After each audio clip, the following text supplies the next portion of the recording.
Nice to meet you, everybody. I hope the sound and video is correct for everybody, and welcome on board, Mike and Anthony. We are today discussing the ethics of deepfakes and the different implications for society and personal privacy. There are many kinds of AI today generating fake productions, in the sense of fake signatures, handwritten texts, writing style, copying artist style, and so on. And for this general introduction today in the current presentation, we will focus on the real-time voice and video deepfakes. I am Michael Raison, working from Approach in the Belgian headquarters from that cybersecurity company.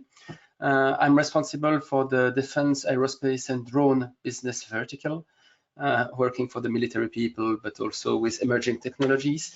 In the defense and OSINT, we see a lot of deepfakes. We see fake maps, fake videos, with fake artillery, infantry to destabilize military battleground operations. But we also find a lot of deepfakes in the common day-to-day life from everybody. We see some deepfakes for the counter-drone activity, disturbing the drone operations. But on the day-to-day life, we see very popular on social network. We see very popular videos from deepfakes that are widespreading everywhere.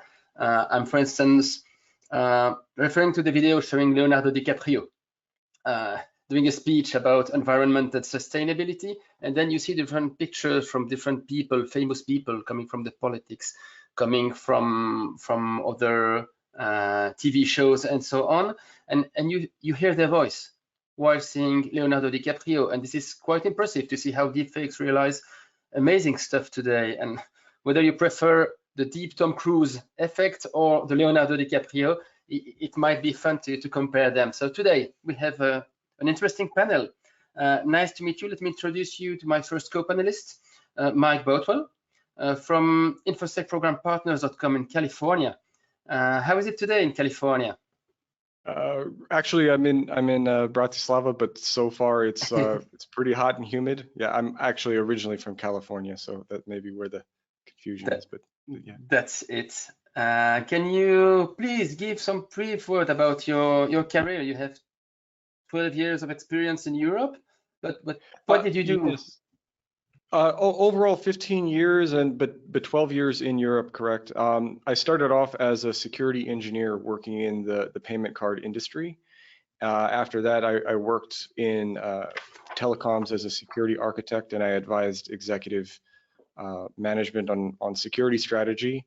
And these days, I'm working with executives on cyber risk management and cyber strategy, and have several clients in Belgium and in the US as well. And currently, AI is a big topic within the companies.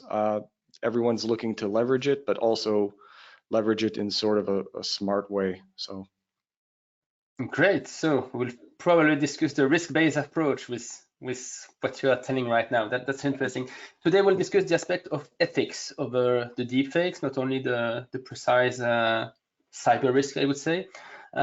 Imagine a few days before an election, a video of a candidate releasing a show, then using hate speech. That would be an interesting use case. Imagine a teenager seeing an explicit video on social media showing themselves. This is about ethics. Imagine a CEO on the road to raise money, and he wants to sell his company, and then you see another clip showing some statements about doubts and so on. This is where deepfakes can counter things, and they can be used by non-state actors, terrorist organizations, to stir up anti-state sentiment or whatever. They can be used for disinformation. We have today a conflicting situation around the world, but deepfakes can also be used in a very positive manner for entertainment and also for work and so on. We will discuss those, and we will also discuss questions about privacy today. We have scheduled the meeting with several presentations, but unfortunately we had some last-minute changes due to family reasons. So we have many things to tell about it, and my second panelist is Tony English from botsecurity.solutions.com. in Canada, if you are still in Canada right now. Nice to meet you. We have, I have seen that you're a seasoned IT and security professional with a widespread range of certification. I had to enlarge my screen to see them all.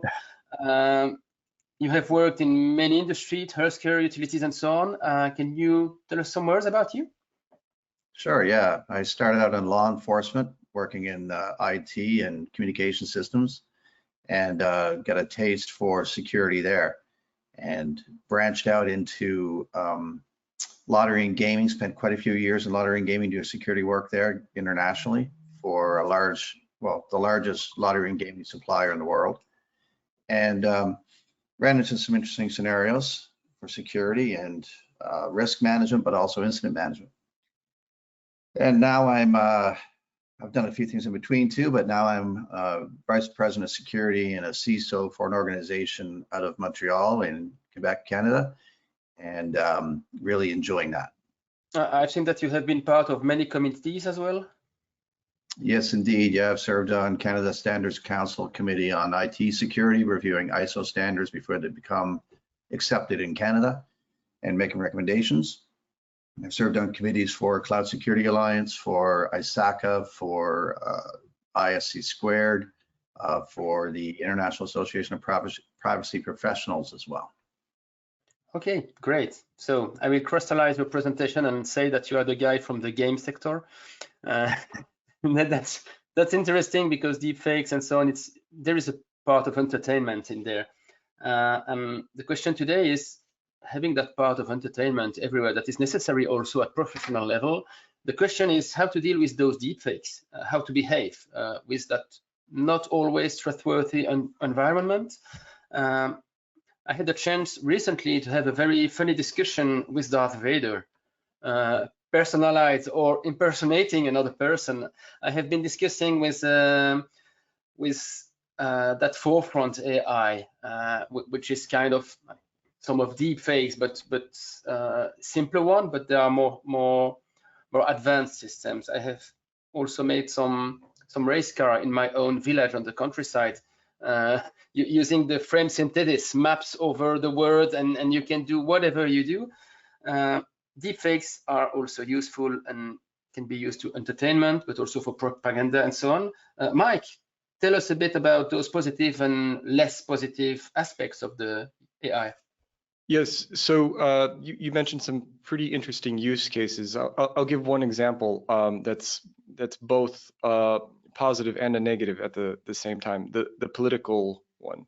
So let's say a teenager finds something funny, and the interesting thing about intent with deepfakes is that there doesn't necessarily need to be a bad intent to really cause any harm. So let's say this teenager wants to make fun of a certain politician and make this person look silly, and they don't take into consideration the bigger aspects of things. Of potentially there's an election at the time, and this could actually end up causing some manipulation or impact to the election without any intent. It's someone, yes, with good faith. Yeah, only wanting to be silly. So that's one case. Another case, for example, a lot of things that are happening with actors right now around deepfakes. A lot of actors who are older are licensing their information, their data and stuff like this to other companies so that they could just basically profit off of that, or make future movies or commercials off of that. I believe Bruce Willis has done that, as he's had health problems, and so he's licensing his identity, or his basically the data, to be used in future advertisements. So for him, that's obviously done very, very well. But on the other side, not that long ago, there were deepfakes around convincing or attempting to convince Ukrainian soldiers to surrender, and basically false information about surrendering during a military campaign, which is incredibly powerful. And if it were used even more effectively, it could drastically change the outcome of some historical event. So are there ways to protect against that? I believe to a degree, yes, but the real question is, I don't think, or the real answer is, I don't believe that we are really ready for this. There are some ways, but the average individual has really very few tools to protect against this, except for just the ability to discern the difference between what's real and what isn't at this point, which may require more time to research or compare more reliable news sources or something like that. But people also may not have the time to do so. So let's say they hear about something that is really a deep fake, but they perceive it as a real event, and they believe that it was a real event. They just don't have the time to research it, or maybe they don't even know that deep fakes really exist or that they're that prevalent as they are. So it really takes. Go ahead. Whether you have awareness or not, even when you have awareness, maybe you do not have the time to do all the checks, like for phishing and so on. You know it, but maybe you click. Exactly. So it takes a lot of that. There are some other tools that the industry or general industry can apply, such as signatures to authentic videos, but those don't actually end up protecting or helping the end user of the average person in any way. And I think it will take more of a collective effort, because what we really don't want to stifle out is people's potential business opportunities, like leveraging their identity for profit, because that's their choice.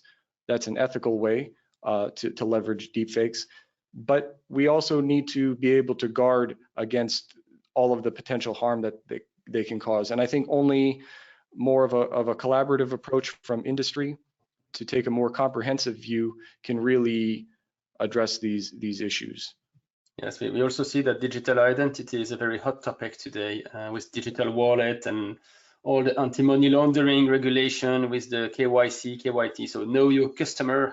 How can you achieve the control of who is your customer remotely in front of deepfakes? That's a tricky one. And yes, for digital ID wallets and so on, there is still the multiple factor authentication.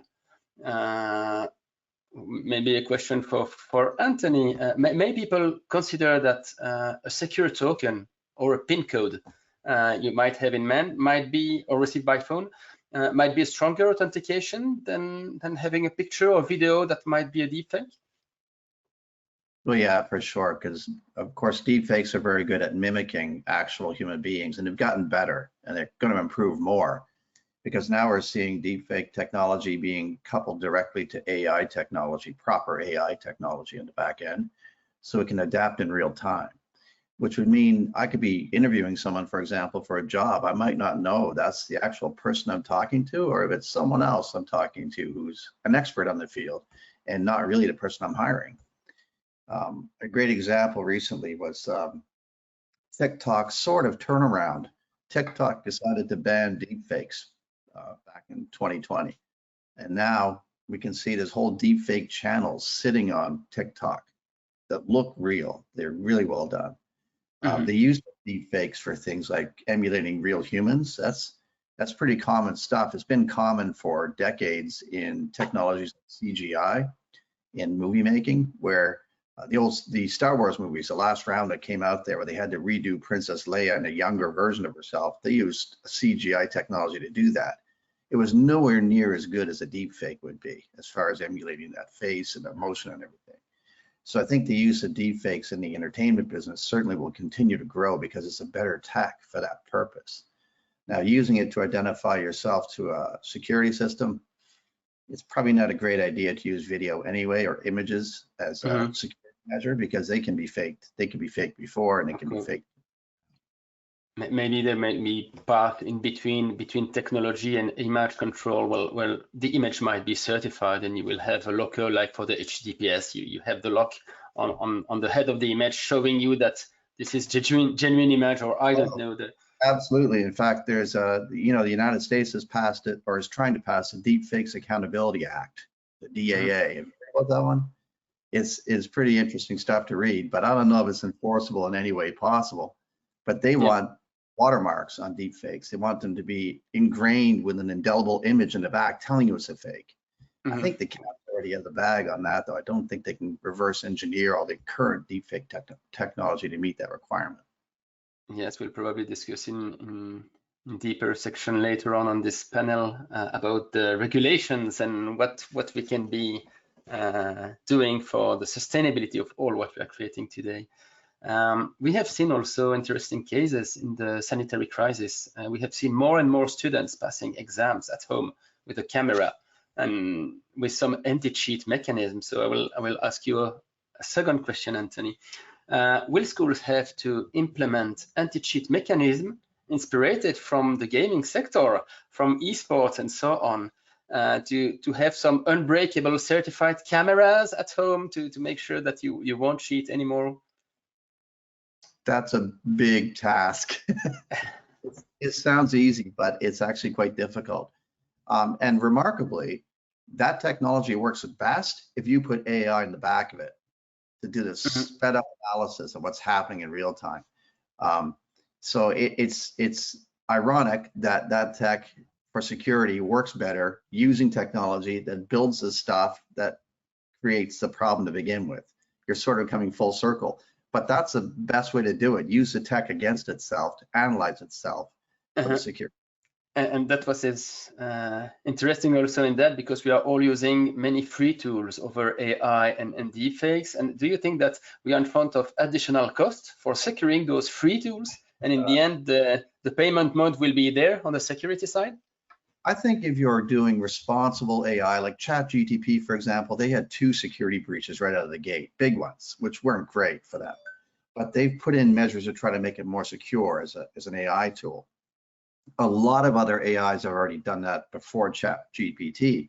They got certified to ISO, they get certified to SOC 2 or things like that to try to add to their security resume when they're promoting their product.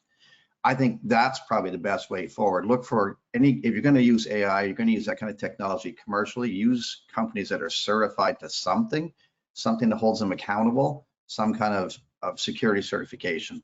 At least then you know their feet are held to somebody's fire somewhere for maintaining security.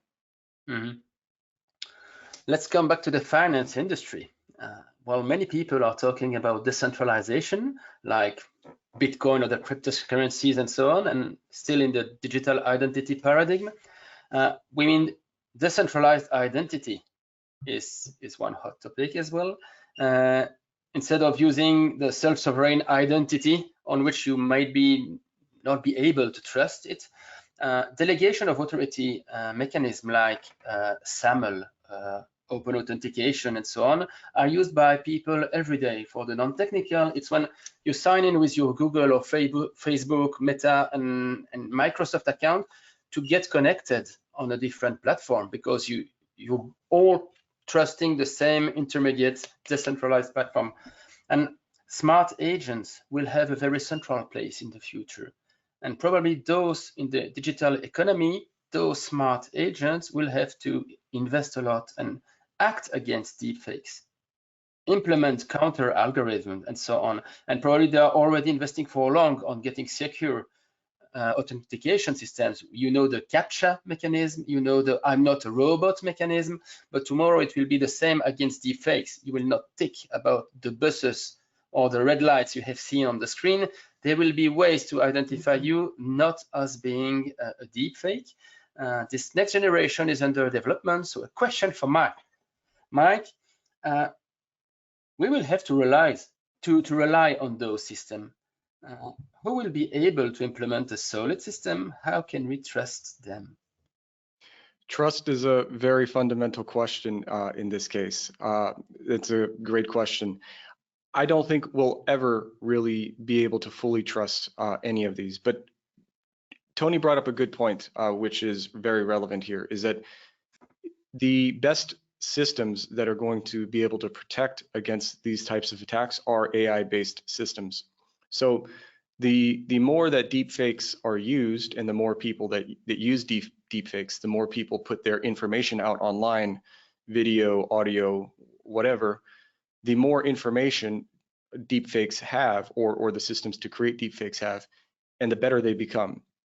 Likewise, the tools that are in development to protect against deepfakes will become better. So it will ultimately be a battle of basically AI against AI, and it will be a constant back and forth to see which system can improve. And so this is very interesting. I think the big companies, the big tech companies, will have a role to play, but I think overall it will have to be somewhat of at least a partially open system where these are shared, or it's some sort of collaboration between other industry players, because it won't make much sense if only a few of these players like Microsoft or Google have them to protect against their systems, because the rest of the entire industry is vulnerable. So it's going to require deep collaboration and constant improvement to address these issues. And I personally think that this is very interesting to see, like in real time in AI battle between in AI doing bad, and then in AI protecting against malevolence. So I don't really think that there's a concrete answer to that. I just think seeing how this is going to play out is going to be very, very interesting. Yes, the matter is very intense indeed. Yeah. I'd add to that too by saying there's another way you can launch this battle. Use deepfakes to attack those making deepfakes for nefarious purposes. Make your own deepfaker, send it back to them, giving them new instructions. It's a technique. This is a playground. Intelligence, right? That's a very, very interesting approach, like to give them irrelevant information or irrelevant data to work with. Yeah, that's a very, very interesting approach. Perhaps maybe a government would do that, or maybe a private company might be founded on that idea, but that's a very interesting approach as well. Yes, I think that the people from blue and red team will have a lot of fun to develop those elements. Also implementing honeypots to make sure that if an AI passes through, they will go to jail and get through somewhere in the system. Yes, there are many things that might be interesting on the technical side as well, not only on the business side. Privacy is very important. We need to cover that one in today's topic.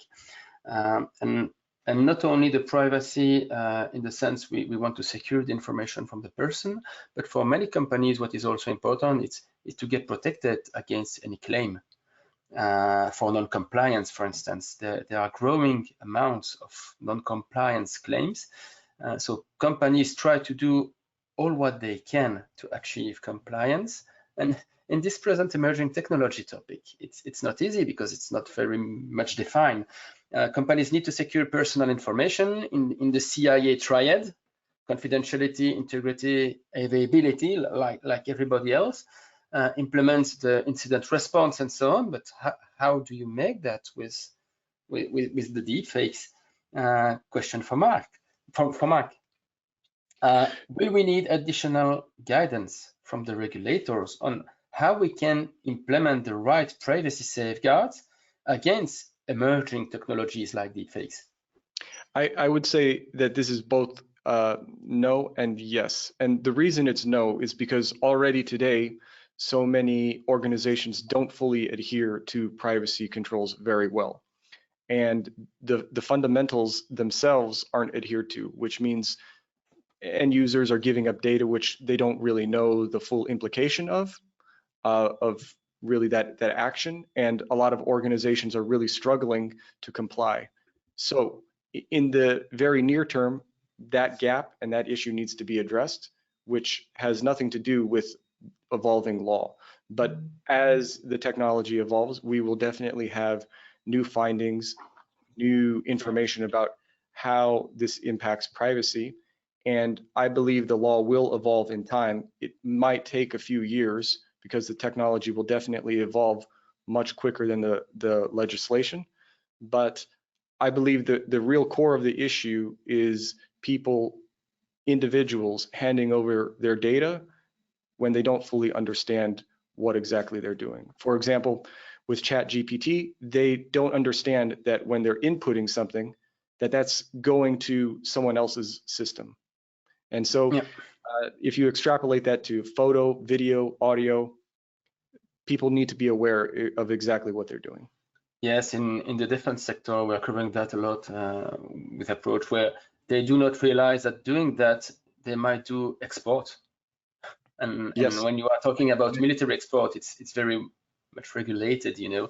And yes, it's very important to take that consciousness of the legal aspects, not only the privacy, but all the legal aspects in that. And we say that also for yes, in the entertainment or academic world, maybe people are not having that level of awareness of the legal and compliance stuff.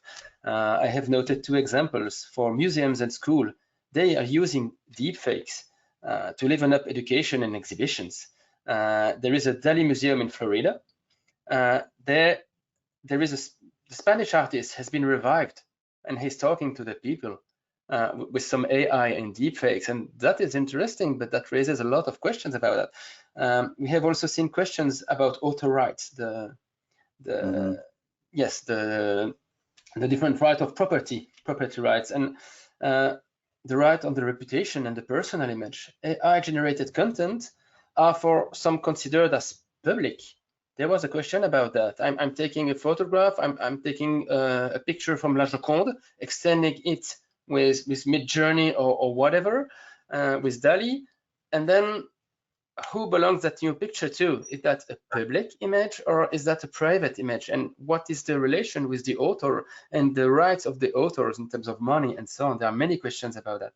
And what are the requirements before you can publish the elements we have created with AI and to make it public to the general audience? So question for Anthony. Do you think, it's maybe the same question as the previous one, that we are still lacking regulatory framework for all those matters? Or as a professional, you already know what behavior is expected and what are the required controls? Yeah, wouldn't it be nice if everyone knew how to behave themselves? None of us do. We're humans, right? We're fallible. That's what we are. But yeah, you made a really good point, though. There's nothing legislated to protect my reputation.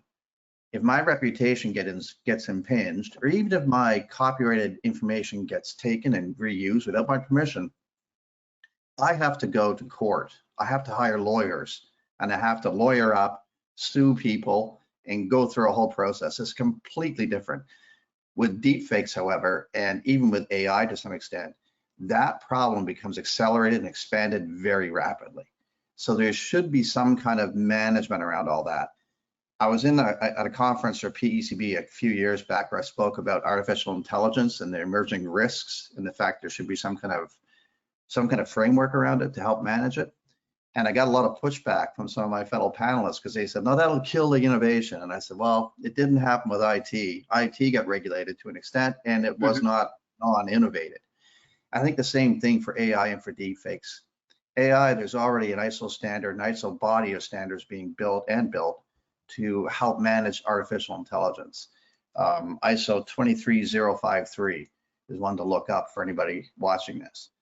And I know there's some thinking within ISO for looking specifically at deepfakes as well. There's an article on the ISO website on that topic right now.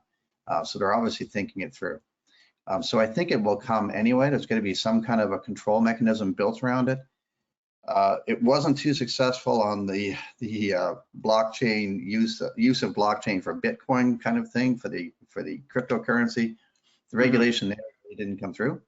But I think for this technology, it has some very dangerous implications if there's some kind of regulation. We see also in Europe that there are many discussions and regulatory controls under definition by the European Commission. There are many discussions about that. I don't know how famous you are, Mike, but you have seen in some movies, in like the Pixar and Disney movies, where they are taking the image of real people and then reproducing them with some digital art and reusing them. So with also impact on reputation and so on.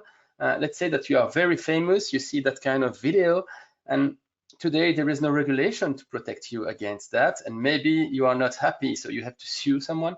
Would you count on today general regulation and background and objectives of the privacy regulation, the image and reputation, the intellectual property mechanism to protect you. Do you feel secure? Do you think that most issues are already addressed by current legislation, or do you think today you have to count on the people who will analyze your file? Yeah, great question. Definitely, I don't feel safe. And the reason behind this is because you brought up the question around intellectual property. One of the challenges of AI is that it uses huge amounts of data in small pieces to compile a final product of some kind or a final output. And so proving that your face was, or proving malintent, or proving that piece, explaining the technology behind that and how that works, that's a big leap, especially for some jurisdictions. Some jurisdictions may require you to explain that to a jury, some to a judge, and you're really reliant on the technical acumen of the recipient of that information, the final decider in that case. And that's a big leap. It's people really don't understand how this technology works as a whole. Big leap. For example, in EU, the AI Act and a lot of other proposed laws around artificial intelligence has stated that the developers of artificial intelligence technologies have to be able to explain the logical output or how a certain system came to a conclusion that it did. And they even have a lot of difficulty doing so. So if you, so if you were in this case, it would be near impossible to explain. You would just know that it actually happened. And so determining the whole reasoning or the logic behind it and providing actual factual evidence would be a huge leap. Mm-hmm. And Mike, it shouldn't be that way, right? If it's true AI, it should be difficult to explain because true AI should work more like the human brain. Today, I don't know anyone who completely can explain the human brain in the way it works. Yeah, exactly. The trustworthiness there is very important. On my side, I'm pretty confident because I'm a very positive person. But what is funny is that you will never know if I have told you that, Michael Raison, or if I'm a deepfake. You have no means to tell. And that's very funny in that situation. I do believe indeed that the privacy is about legitimacy, transparency, consent, and we have many laws about that. And on deepfakes and AI, probably not everything is the same. The paradigm is quite different. I will shift to a topic that is a little bit less positive than those funny entertainment. I have read the recent publication involving Harvard and Vilnius University. They were focusing on 4 use cases linked to the right to autonomy and to privacy. We are talking about deepfakes for pornography, deepfakes in political campaign, commercial use case of deepfakes, and creative deepfakes, but used for other purpose than the creative one. And they have highlighted some major concerns indeed. Invasion into autonomy and sexual privacy, humiliation and abuse, damage to reputation, distortion of democratic discourse, hostile governments, impact on election results, ownership of intellectual property rights to the content, privacy. And in their conclusion, they had legal responses to those elements on 2 tracks: the public law, meaning constitutional law, administrative, criminal law, and all the sanctions that are there behind, and any law protecting the individuals; the private law, so the fair use of copyright law, contractual law, tort law, defamation, slander, torts, whatever the list is in the conclusion. Anthony, do you think we need a lawyer today already? Is there a new job for specialists in the legal sector under development? Will there be new chapters in GDPR dedicated, and must all data protection officers train on those topics? Is this necessary today? I absolutely think it is, but I think it shouldn't just be deepfakes. Obviously, it should be deepfakes / AI / whatever comes after deepfakes, because deepfakes, I'm sure, is not the end of the deal here. And if I were a lawyer looking at this, I'd smell opportunity for certain, and I'd probably establish my law firm using an AI as a partner in the law firm to help me do these analyses and these legal cases in these situations. Now, I think GDPR and DPOs definitely should address it. The United States is trying to address it with theirs, but in Canada, for certain, I know we're behind the ball on addressing this. There's talk about it at a political level, but nothing at a privacy handling kind of level. It's catch as catch can, I guess, right now. So I think if it's not addressed, we're going to be in trouble. The horse is already out of the barn. You know, it's already running away from the barn. Mm-hmm. Can't catch it and put it back in necessarily, but maybe you can build a pasture around it to help control its movements and watch it a little bit at least. Mm-hmm. And this is for the non-regular activities over the deepfakes use. If we come back to the regular use, and I will take the example from Deep Tom Cruise, which is an art project. And well, one of the most salient points is around consent. Indeed, do you think that Tom Cruise gave consent to all projects and production where his face is used before and after the deepfakes? So question for Mike, what is the difference between a funny meme picture with Tom Cruise and a funny deepfake generated video from that same person? Is this the real time, the quality? What is the difference before deepfakes and after deepfakes in terms of perception?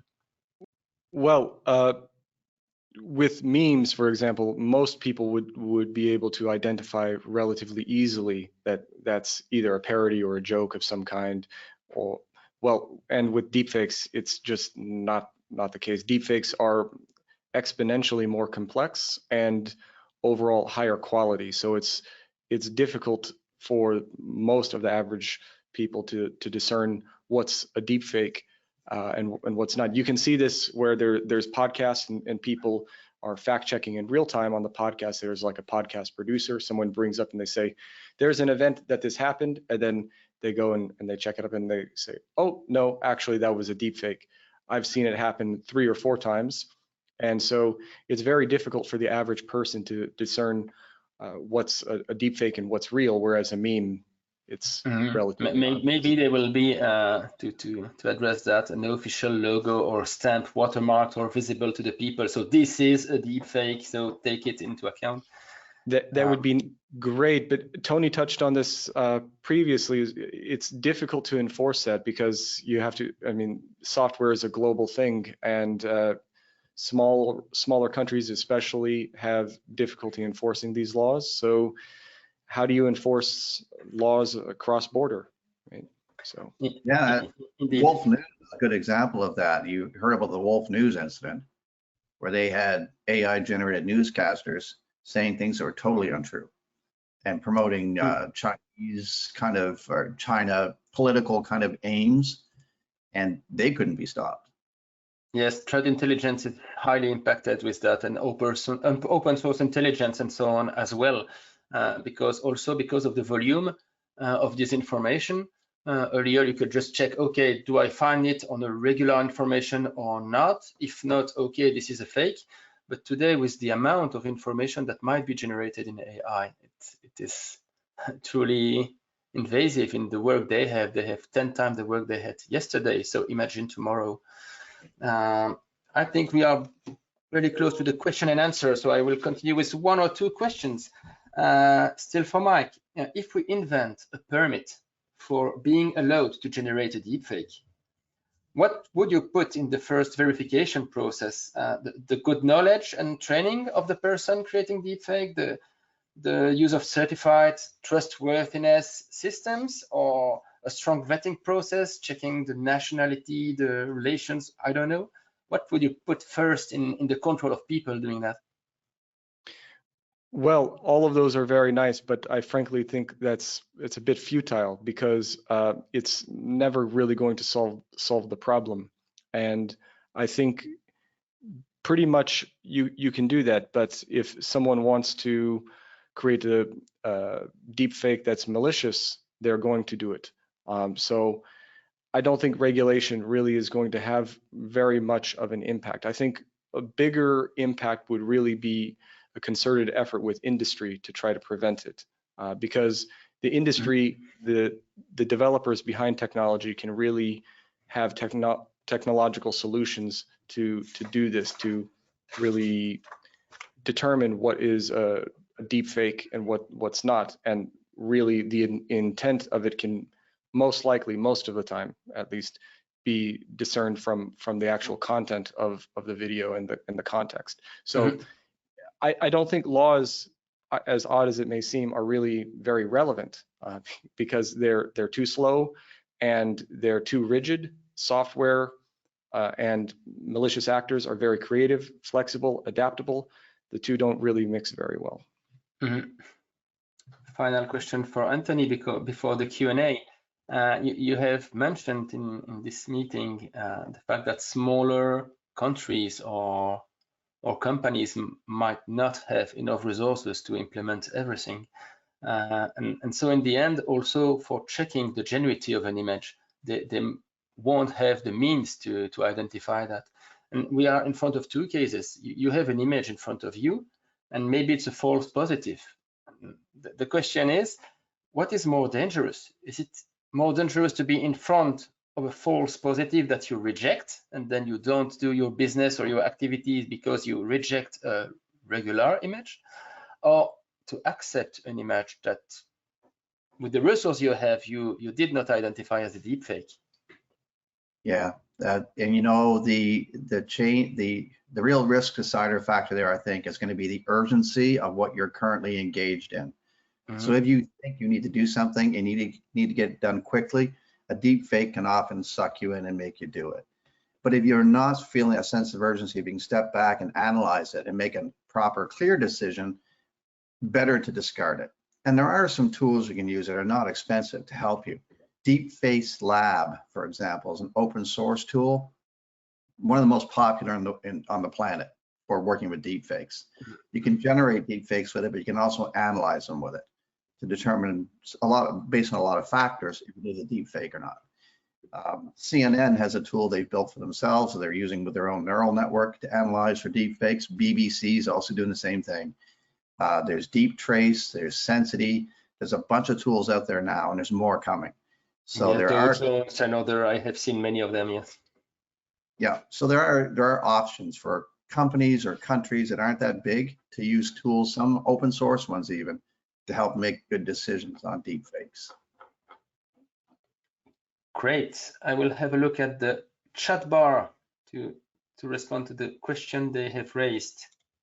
Just popped up. Oh, there is one. Yes, popped up. How will deepfake technology evolve in the future? I will give it to Mike.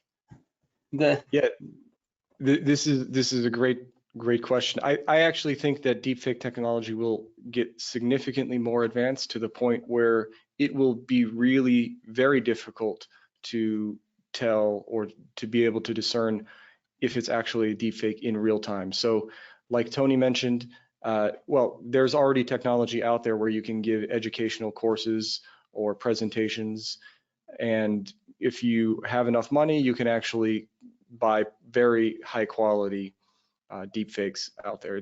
It's AI saying whatever you want it to say, and the voices sound great. The images and the video looks almost like a real person, and some people might be able to get tricked. And so I only think that's going to get better and better.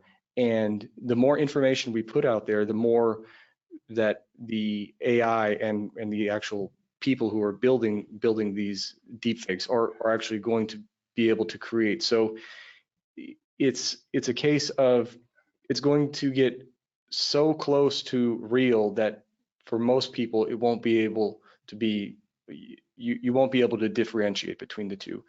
But for some people you will. And I think this is where the technology will be a huge aid, because it will get to a point where most humans can't tell the difference. It won't be lifelike, but it will be very close to lifelike, because there will be enough information out there to have the AI react in real time to complex questions, give complex answers, and maybe even deceive or play tricks, something like that. So it could be almost like you're having a conversation with somebody who might want to deceive you or someone who's really thinking about a negotiation in a strategic way.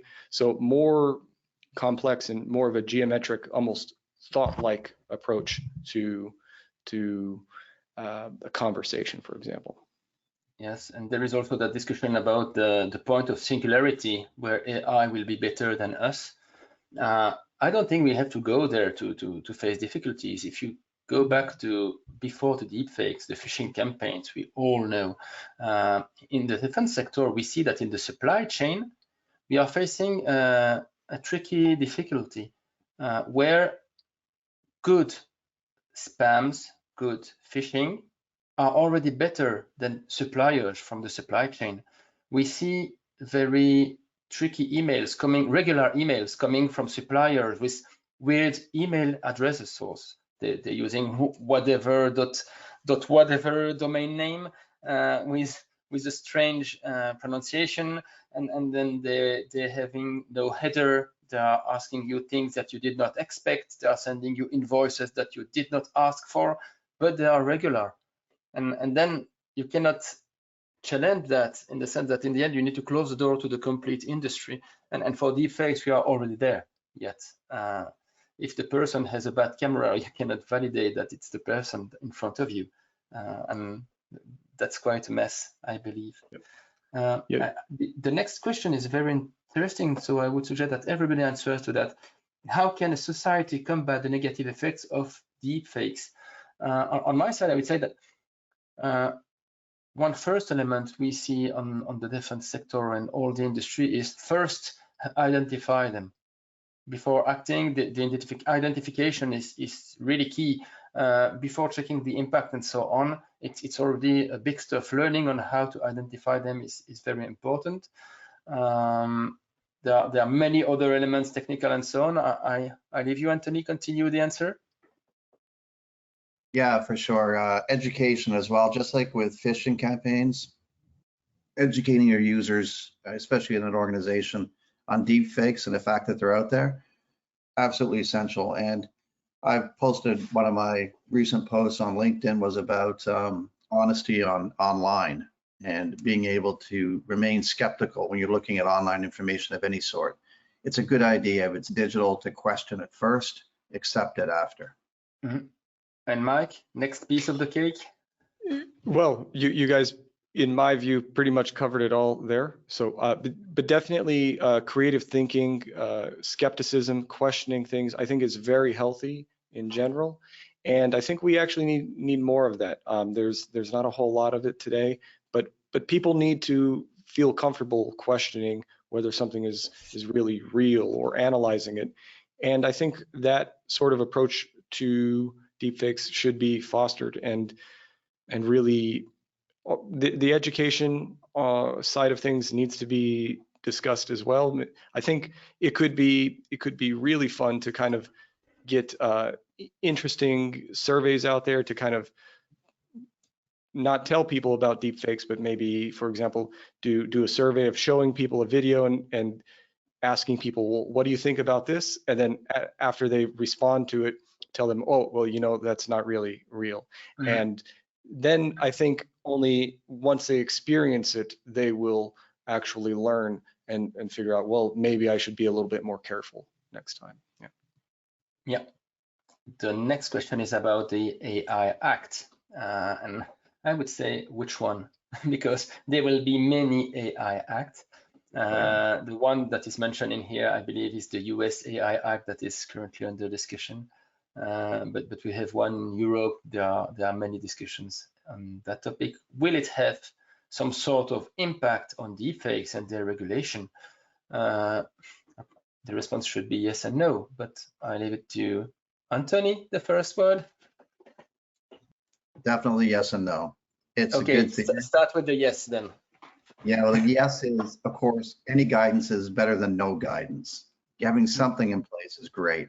So anybody doing commercial stuff with deepfakes or with AI, if there's guardrails around it on how you're going to use it, if they work with the government, if they want to get government contracts, if they want to work safely in the industry, people are going to look for those things to be in place. It'll be organic in its implementation, I think. I'd say no, in that some of the obviously all the technology is already out there and it's evolving faster than they can regulate it.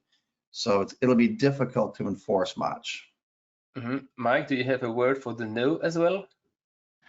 I totally agree. It will be pretty much impossible to enforce beyond the borders of wherever the AI Act is implemented, whether it's the US version or the EU.